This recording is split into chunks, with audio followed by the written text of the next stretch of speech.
दिनांक 9 एप्रिल 2024 चैत्र शुद्ध प्रतिपदा गुढीपाडवा सण म्हणजेच हिंदू नववर्षानिमित्त पश्चिम महाराष्ट्र पद्मशाली महिला संगम सोलापूरच्या वतीने नारी शक्ती या विषयावर पथनाट्य सादर करण्यात आले। हे पथनाट्य सौ माधवीताई अंदे यांच्या मार्गदर्शनाखाली करण्यात आले। अखिल भारत पद्मशाली संचलित आयोजित पश्चिम महाराष्ट्र पद्मशाली महिला संगम सोलापूर सौ माधवीताई अंदे अध्यक्षा पश्चिम महाराष्ट्र पद्मशाली महिला संगम यांच्या वतीने आजची नारी ही आत्मनिर्भर, धाडसी व स्वावलंबी जीवन जगावे या उद्देशाने नारी शक्ती पथनाट्य सादर करण्यात आले। सौ माधवीताई अंदे यांचे पथनाट्य शोभा यात्रेत खास आकर्षण ठरले। या कार्यक्रमाची सुरुवात अनेक संत, सामाजिक कार्यकर्ते, राजकीय नेते व सर्व हिंदू बंधू भगिनी यांच्या उपस्थितीत अयोध्या श्री रामलल्ला मूर्ती प्रतिमेस आरती, पूजन व दीप प्रज्वलन करून बाळीवीस येथून कार्यक्रमाची सुरुवात करण्यात आली व शिवस्मारक येथे संपन्न झाले। तदनंतर हिंदू उत्सव समिती सोलापूरचे संस्थापक श्री रंगनाथ बंग काका व प्रमुख पाहुणे माननीय श्री दिलीप मेंगजी,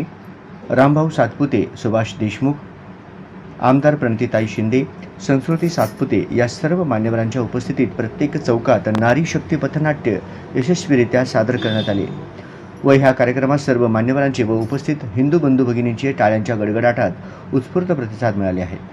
कार्यक्रम यशस्वी करण्यासाठी अखिल भारत पद्मशाली संचलित पश्चिम महाराष्ट्र पद्मशाली महिला संगम अध्यक्षा सौ माधवीताई अंदे, कल्पना अर्शनपल्ली, प्रभावती मद्दा, गीता चिट्याल, संगीता बोडा, शारदा पद्मा, सरस्वती दासरी, सपना कोंडा, कविता महंत, अंबादास रच्चा, बबलू आडकी, आनंद कोंडा व सर्व कार्यकर्त्यांचे विशेष सहकार्य प्राप्त झाले।